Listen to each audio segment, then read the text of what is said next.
இன்றைக்கு வெளியே போனால் கூட்டம் கூடிவிடும் என்று பயந்து வீட்டில் உட்கார்ந்து கொண்டே அரசியல் செய்கிற நடிகர்கள், பிரபலமான நடிகர்கள் இருக்கின்றார்கள். அது அவர்களுடைய பாணி. மக்கள் திலகம் எம்ஜிஆர் மேடையில் தோன்றினால், மேடையில் ஏறி நின்றால், வேனில் நின்று கொண்டு மைக் பிடித்து அவர் பேசினால், அவரை பார்க்க, அவர் பேச்சை கேட்க எவ்வளவு கூட்டம் கூடும் தெரியுமா? அலை அலையாக மக்கள் வெள்ளம் அப்படியே புரண்டு வந்து நின்று கொண்டிருக்கும். திரும்பிய பக்கமெல்லாம் மக்கள் தலையே இருக்கும். அவ்வளவு கூட்டம் கூடும். அவ்வளவு கூட்டம் கூடுகிறதே என்று அவர் எங்கும் பயந்து வெளியே போகாமல் இல்லை. மக்களை சந்தித்தார். அதனால்தான் இன்று வரை அவர் புரட்சி தலைவராக இருக்கிறார். மக்களின் திலகமாக இருக்கின்றார். சரி, ஒரு சமயம் கலைவாணர் NS கிருஷ்ணனிடம் சிலர் கேள்வி கேட்டார்கள்.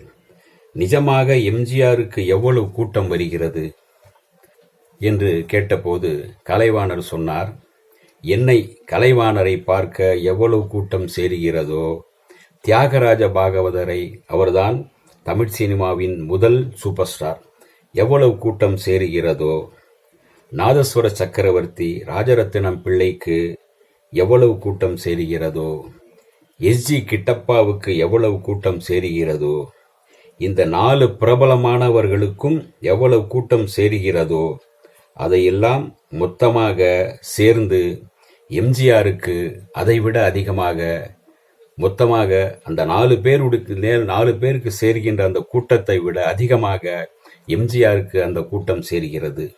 அவ்வளவு கூட்டம் அலை அலையாக வருகிறது அவரை பார்ப்பதற்காக. அது உண்மைதான்.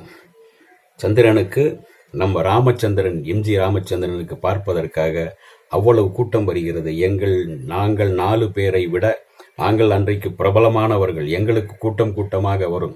அந்த கூட்டம் 4 பேருடைய சேர்கின்ற அந்த கூட்டத்தை விட அதிகமான கூட்டம் எம்ஜிஆருக்கு வரும் என்று உண்மைதான் ஐயா ஒய் என்று கலைவாணர் சொன்னதும், அப்போது சந்தேகம் கொண்ட ஆட்களும் இருக்கத்தானே செய்வார்கள். அப்போது ஒருவர், அண்ணே, உண்மையாகவே அவருக்கு அவ்வளவு கூட்டம் கூடுகிறதா என்று ஒரு சந்தேகத்தை எழுப்பினார் பக்கத்தில் இருந்த ஒருவர். அவரை பார்த்து கலைவாணர் சிரிச்சுக்கிண்டே, நக்கலா, என்ன கேள்வி கேட்கிற நீ என்று நக்கலாக பார்த்து சிரித்து கொண்டே சொன்னார், அவருடைய கூட்டம், அவருக்கு சேர்கிற கூட்டம் எவ்வளவு என்று நீ தெரிந்து கொள்ள நினைச்சேன்னா நீ போய் பாரு, கூட்டத்தில் நசுங்கி போயிடுவ பார்த்து என்று சொன்னார். அவ்வளவு கூட்டம் சேரும், நசுங்கிடுவேன். இது நான் உண்மை பொய் சொல்லலை. தம்பி ராமச்சந்திரனுக்கு அவ்வளவு கூட்டம் சேருது. அதுக்கு காரணம், நம்ம ராமச்சந்திரன் நல்லவன் நல்லவனுக்கு தான் அதிக கூட்டம் சேரும். அதனால தான் ராமச்சந்திரன் நல்லவன், MG ராமச்சந்திரன் நல்லவன், அதற்காக தான் அவனுக்கு அவ்வளவு கூட்டம் சேர்கிறது என்று கலைவாணர் சொன்னார். பொறாமையோடு கேள்வி கேட்டவர் அப்படியே பம்மிக் கொண்டு நகர்ந்து விட்டார். இன்னொருவர் வந்து கேட்பார், என்னன்னே, எம்ஜிஆருக்கு இவ்வளோ கூட்டம் சேருதுன்னு நீங்கள் ஏன் பெருமையாக சொல்கிறீங்க?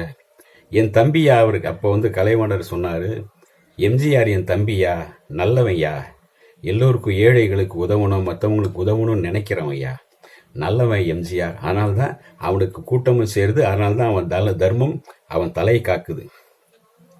எம்ஜிஆர் என் தம்பி நல்லவன், அவனுக்கு கூட்டம் சேரதை பார்த்து நான் சந்தோஷப்படாமல் நான் வேற யார் சந்தோஷப்படுவாங்க என்று கலைவாணர் சொன்னாராம். இப்படி எம்ஜிஆருக்கு சேருகின்ற அந்த கூட்டம் அப்படி இருந்தது. அதற்கு காரணம், அவர் மக்களோடு இருந்தார், மக்களுக்காக சந்தித்தார், மக்களுக்காக உழைத்தார், மக்களுக்காகவே வாழ்ந்தார். அவர் நடிகராக இருந்த போதும் சரி, அரசியல்வாதியாக இருந்த போதும், முதலமைச்சராக இருந்த போதும் சரி, ஏழை எளிய மக்களுக்காக சிந்தித்தார். அதனால்தான் கலைவாணர் சொன்னார், எம்ஜிஆர் நல்லவர் என்று. எனவே அந்த நல்லவர் கூட்டத்தை கண்டு பயப்படாதவர். அதனால்தான் மக்களோடு சேர்ந்திருந்தார், மக்கள் திலகமாகவே இருந்தார். இந்த வீடியோ உங்களுக்கு பிடிச்சிருந்தா லைக் பண்ணுங்க, ஷேர் பண்ணுங்க, கமெண்ட் பண்ணுங்க, சப்ஸ்கிரைப் பண்ணுங்க, மறக்காம பெல் ஐகானை கிளிக் பண்ணுங்க.